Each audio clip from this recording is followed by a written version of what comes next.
प्रधानमंत्री जी के द्वारा दिया गया एक महत्वपूर्ण मंत्र है, अपने महापुरुषों और अपनी विरासत का स्मरण करना, उन पर गौरव की अनुभूति करना तथा उनके प्रति सम्मान और उनका संरक्षण। इसी सोच से प्रभावित होकर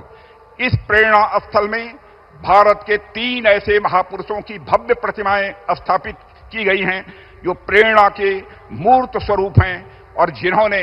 आजाद भारत को सम्मान, स्वाभिमान और एक नई पहचान दिलाने का काम किया है। आजाद भारत के महानायकों की विरासत को संजोने और सम्मान देने के संकल्प के साथ लखनऊ के वसंत कुंज में बने राष्ट्रीय प्रेरणा स्थल का इनॉग्रेशन होने के बाद रक्षा मंत्री राजनाथ सिंह ने इसे आजाद भारत के सम्मान, स्वाभिमान और पहचान का प्रतीक करार दिया। साथ ही पूर्व प्रधानमंत्री अटल बिहारी वाजपेयी की 101वीं जयंती के मौके पर उनकी हाजिर जवाबी का पाकिस्तान से जुड़ा एक किस्सा भी साझा किया।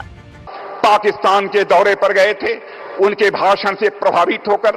एक पाकिस्तान की महिला पत्रकार ने कहा कि मैं आपसे शादी करने के लिए तैयार हूं, लेकिन इसके एवज में यदि आप जम्मू कश्मीर पाकिस्तान के हवाले कर दें। तो अटल जी ने मुस्कुराते हुए यह जवाब दिया था कि मैडम, मैं आपके साथ शादी करने के लिए तैयार हूं, लेकिन आप भी वचन दीजिए, इसके एवज में हमको पाकिस्तान दहेज के रूप में प्राप्त होगा।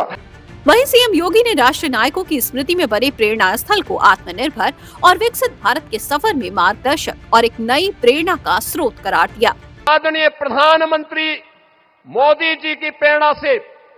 जब हम आत्मनिर्भर और विकसित भारत का वर्तमान स्वरूप देख रहे हैं, तो कहीं न कहीं हम सबके प्रेरणा के रूप में डॉक्टर श्यामा प्रसाद मुखर्जी, पंडित दीनदयाल उपाध्याय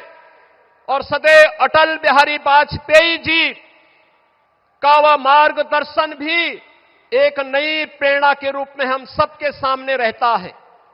राष्ट्रीय प्रेरणा स्थल पर अटल बिहारी वाजपेयी जी के साथ डॉक्टर श्यामा प्रसाद मुखर्जी और पंडित दीनदयाल उपाध्याय जी की भव्य कांस्य प्रतिमाएं लगाई गई हैं। साथ ही यहां बने अत्याधुनिक संग्रहालय में राष्ट्र निर्माण में इन दूरदर्शी नेताओं के अमूल्य योगदान की भी पूरी गाथा बताई गई है।